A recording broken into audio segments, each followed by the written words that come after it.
Ce journal, deux titres à la une. Les activités socio-économiques sont restées paralysées tout l'avant-midi de ce lundi 25 avril à Butembo, hormis le transport qui était timide. Écoles, boutiques et banques sont restées fermées. La veille, un groupe de pression a appelé à 2 journées ville morte pour exiger la levée de l'état de siège dans les provinces du Nord Kivu et de l'Ituri. Pendant ce temps, le secteur opérationnel Sokola 1 a un nouvel animateur depuis le week-end dernier. Il s'agit du général Kasongo Maloba qui entre à remplacement du général Mpouté Labertin. Retour sur la cérémonie de remise reprise dans ce journal avec notre correspondant en Béniville.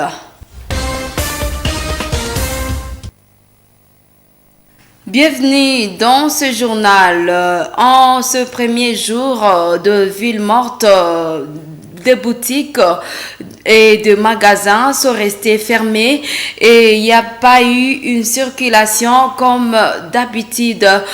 Plusieurs commerçants n'ont pas ouvert les portes de leurs boutiques car ils craignaient que leurs marchandises et biens soient perdus. Nous revenons sur ce reportage de Delphé Voya. C'est timide ici sur la rue Président de la République. Seuls quelques engins roulants circulent sur la chaussée. Des conducteurs de motos ne portaient pas tous des gilets. Il est difficile de différencier les motos des particuliers de celles des taximens. Une peine pour nombreux habitants qui ont été contraints de faire le pied toute la journée. Boutiques, magasins, écoles ont fermé les portes toute la journée au centre commercial, comme dans plusieurs quartiers de la ville. Tout l'avant-midi jusqu'à tard dans l'après-midi, l'on pouvait voir des commerçants indécis se tenir devant les portes de leurs boutiques. Après une pluie qui a arrosé la ville vers midi, ces marchands décident d'installer leurs articles ici sur avenue de l'église et loin de là, aux abords de la rue Matadi. Seulement, ils verront un mouvement timide de clients devant leurs marchandises. Plus loin de là, vers Mutsanga, fief des initiateurs de cette journée ville morte, les unités de la police y déployées depuis tôt le matin étaient employées à étouffer toute manifestation. Des barricades qui étaient placées sur la voie publique par des jeunes ont été évacuées au cours d'un face-à-face police-manifestant, ponctué parfois par des jeux de pierre auxquels la police a répondu par des tirs de sommation.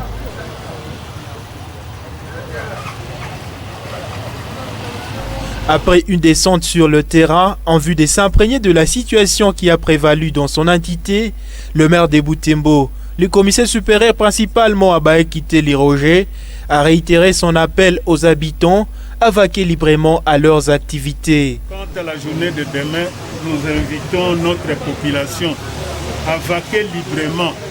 Il n'y a rien. Il n'y a que ceux qui sont mal intentionnés, qui cherchent à perturber la quiétude des paisibles populations. Dans des tracts et des messages lancés dans des réseaux sociaux, les groupes de pression Véranda Mutsanga a appelé à 2 journées ville morte. C'est pour appeler les gouvernements congolais à lever l'état des sièges dont les résultats ne suivent pas sur le terrain. Nous l'avons dit dans les titres, le général Kasongo Maloba Robert, nommé à titre intérimaire, a pris officiellement les commandes du secteur opérationnel Sokola 1 Grand Nord. Il remplace à ce commandement le général Mpouté Labertin qui a conduit ces secteurs depuis environ 10 mois. Les cérémonies de remise et reprise entre les deux généraux ont eu lieu samedi 23 avril à l'état-major des FARDC à Beni Païda, présidé par les gouverneurs militaires du Nord Kivu, le lieutenant général Constantima. Reportage d'Elfé Mpanda depuis Beni.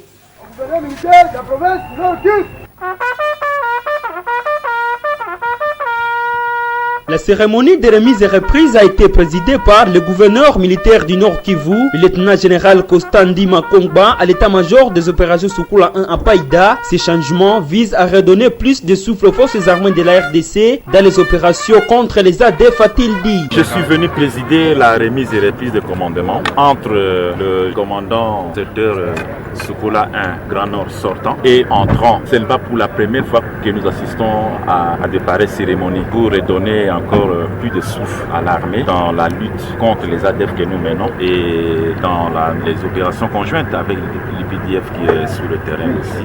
Nous ne voyons pas l'individu, nous ne voyons pas l'homme, nous voyons sa fonction. Que les militaires le voient pas en individu, mais ils doivent le voir aussi en fonction. Plusieurs défis entendent le général Kassongo, nommé à la tête du secteur opérationnel Soukula 1. Il s'agit notamment d'évaluer les troupes déployées dans la région et de renforcer la confiance entre les FARDC et la population locale. Il devra renforcer la capacité opérationnelle des groupes engagés au front et mettre en place de nouvelles stratégies pour sécuriser la population et empêcher la poursuite des tueries des civils par les ADF. Le gouverneur appelle la population à soutenir le nouveau commandant pour aboutir à un résultat positif, le retour de la paix dans la région. Notre population a besoin du résultat. Ils n'ont pas besoin des individus, mais le général qui vous parle, il peut partir aujourd'hui. Un autre va venir. Notre population a besoin du résultat et non des individus. Donc, ils doivent avoir confiance au nouveau commandant qui arrive, de l'appuyer comme vous le faites,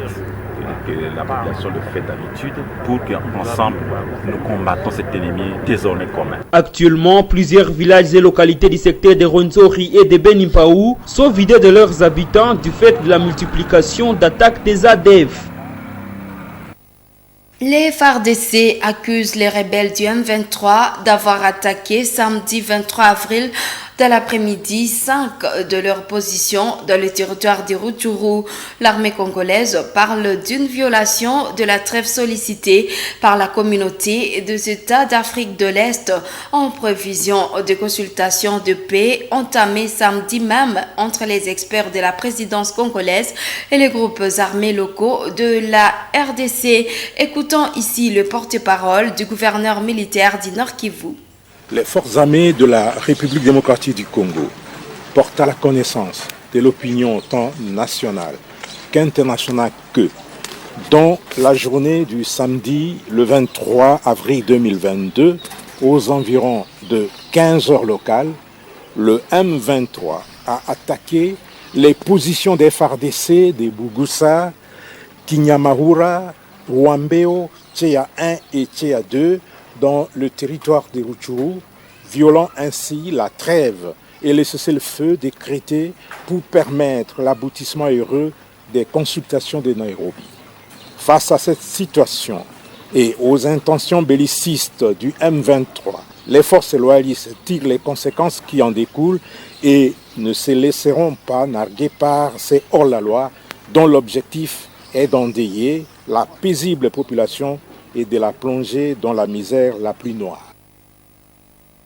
En ce jour à Béni, le gouverneur militaire a fait la ronde de la ville pour s'acquérir de l'état de la voirie urbaine. Peu avant, il a effectué une descente à Mangina où il est allé inspecter les travaux d'entretien de l'axe routier Béni-Mangina reliant la province du Nord Kivu à celle de l'Ituri, axe important de la desserte agricole. Plus de détails dans ce reportage de la presse du gouvernorat.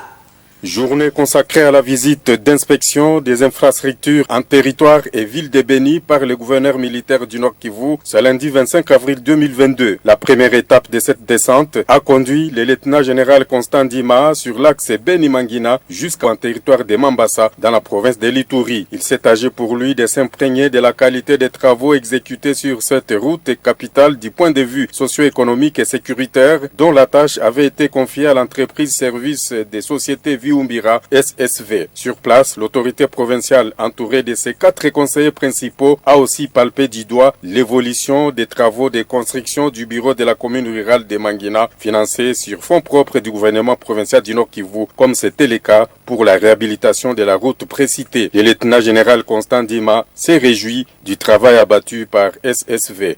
Nous sommes venus voir le projet et je suis très content que ça marche. Et c'est là que toute la jeunesse, toute la population de Mangina qui nous écoute doit soutenir ces projets. Nous attendons un grand projet qui arrive pour la province, dont les projets du chef de l'État, de 145 territoires que vous avez certainement été déjà au courant. Et cela doit arriver pour que notre province en soit bénéficiaire pour le bien de la communauté. Donc notre déplacement aujourd'hui, c'était de venir palper du doigt l'avancement des travaux du bureau administratif de la commune de Mangina. La route fait aussi partie de notre inspection. Nous l'avons vu et nous sommes très satisfaits. Aujourd'hui, avec l'Office des routes et Foner, il y a encore un projet pour continuer dans la province d'Ituri. Moi, je viens de visiter, ce n'est pas encore bien démarré, mais je vais entrer en contact tout à l'heure avec l'entrepreneur pour qu'on voit, parce que cette route est d'importance capitale pour nous, du point de vue opération et du point de vue économique pour notre population. L'étape suivante a consisté à visiter la voirie urbaine de Béni. L'objectif étant de poursuivre l'asphaltage de la route kilomètre témoin partant des NRA et envisager la modernisation d'autres tronçons comme la rue Mbouti devant déboucher sur la RN4 au niveau de Kanzoli jusqu'au rond-point Nyamwisi. La visite du gouverneur a été clôturée sur le boulevard Béou où 2 ouvrages sont reconstruits par le gouvernement provincial du Nord Kivu. Santé, dans cette édition, 10% des cas de maladies traités à l'hôpital général des références de Kitatumba sont liés au paludisme. C'est ce qu'a révélé à Moto TV Dr Katunga Samuel, médecin chef de staff à cette structure de santé à l'occasion de la journée mondiale de lutte contre le paludisme célébrée chaque 25 avril de l'année. Pour y faire face, ces spécialistes de santé encouragent la population à assainir son milieu et de dormir sous la moustiquaire imprégnée d'insecticides. Ces propos ont été recueillis par Grace Kaniki. Le paludisme, d'abord, je vais définir ça comme, il faut avoir une définition, comme une maladie infectieuse tropicale qui est causée par les moustiques qu'on appelle anophèles. Et ça peut générer maintenant des signes. Les signes-là que nous pouvons grouper en certaines catégories. Mais d'une manière générale, il y a des signes de la malaria qu'on voit facilement chez les gens qui ne sont pas graves. Pour dire la vraie cause, c'est qu'on a été piqué par la moustique qu'on appelle anophèle. La grande conséquence du paludisme grave, par exemple, mal soigné, qui n'a pas été bien traité, c'est le décès. Donc, le mouton en souffre. Donc, le malade va mourir. Mais s'il ne meurt pas, il peut avoir d'autres complications. Peut-être qu'on peut soigner. Pourquoi quelqu'un peut faire la malaria? Ou qu'est-ce qu'il peut faire quand quelqu'un arrive à faire la malaria? Nous avons par exemple des séjours dans des zones rurales. Dans les zones rurales, nous épinglons 3 petites choses. La première chose, il y a la brousse. Les moustiques peuvent vivre dans la brousse. La deuxième chose, il y a des eaux stagnantes. La troisième chose, en brousse, il y a les salubrités publiques. On peut aussi être dans les zones endémiques. Dans les zones endémiques, c'est là où il y a la malaria comme chaque jour. Le monde le plus efficace dans notre environnement, c'est qu'il faut qu'on fasse ce qu'on appelle l'assainissement du milieu. Donc, dans l'assainissement du milieu, il y a la propriété de nos propres parcelles. Donc, nous devons éviter des flaques d'eau. Donc, les eaux stagnantes, parce que ça devient Égypte, où les moustiques vont produire beaucoup d'eau et ils vont se produire davantage. Il y a beaucoup d'herbes. C'est aussi logique pour les moustiques. Il y a aussi le fait que nous ne dormons pas sous moustiquaire imprégnée. Ça veut dire que nous-mêmes, nous ne nous protégeons pas. Alors, à la longue, maintenant, on peut passer à ce qu'on appelle la prophylaxie. Dans la prophylaxie, il y a 2 niveaux. On peut être vacciné ou on peut prendre les médicaments pour vous prévenir, entre autres le FACIDA.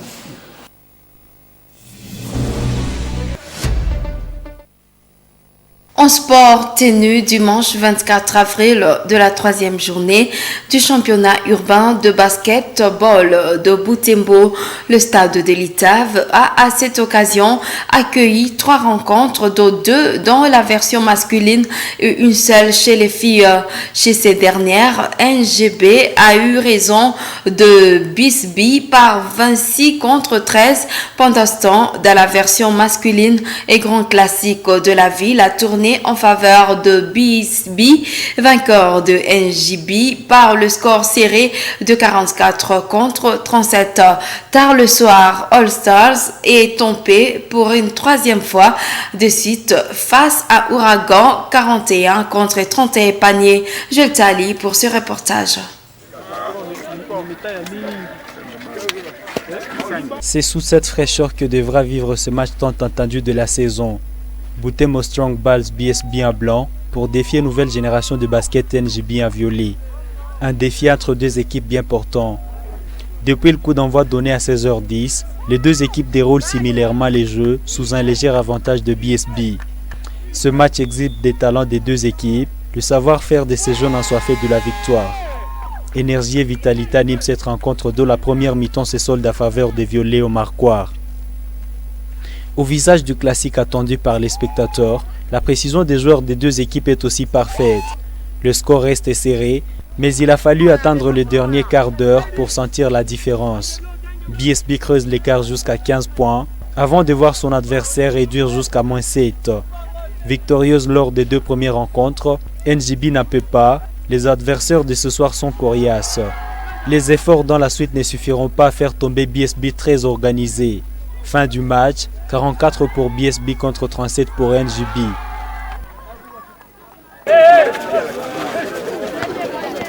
Ce deuxième match des hommes oppose Ouragan bleu et noir à All Stars en rouge vêtu. Ces derniers qui n'ont jamais vaincu un moindre match pour tenter de faire tomber Ouragan, récemment battu par BBC lors de son entrée à liste du match dernier. Ouragan profite de tuer les matchs dès son entame. Les jeunes d'All Stars tentent de se réveiller en plein milieu de match. Ils réussissent à réduire sensiblement la différence. Certainement la meilleure prestation de la saison pour les Rouges. Malheureusement, rien ne change pour eux. L'expérience paiera pour les Bleus qui vont se ressaisir et finir vainqueurs de cette rencontre. Score, Ouragan empoche 44 points contre 31, totalisé par All Stars. Peu avant ces 2 matchs, a vécu la rencontre entre les filles de BSB et celle d'NGB. À blanc, BSB n'a pas réussi à renouveler son exploit de la première journée face à NGB en bleu. Les Blancs connaissent une immense difficulté à défier NGB toute solide lors de cette rencontre.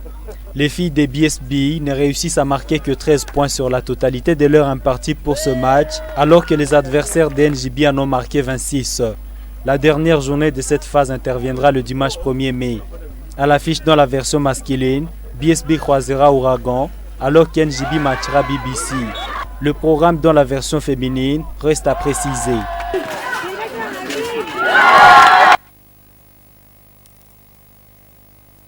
C'est la fin de cette édition. Bonne suite de nos programmes.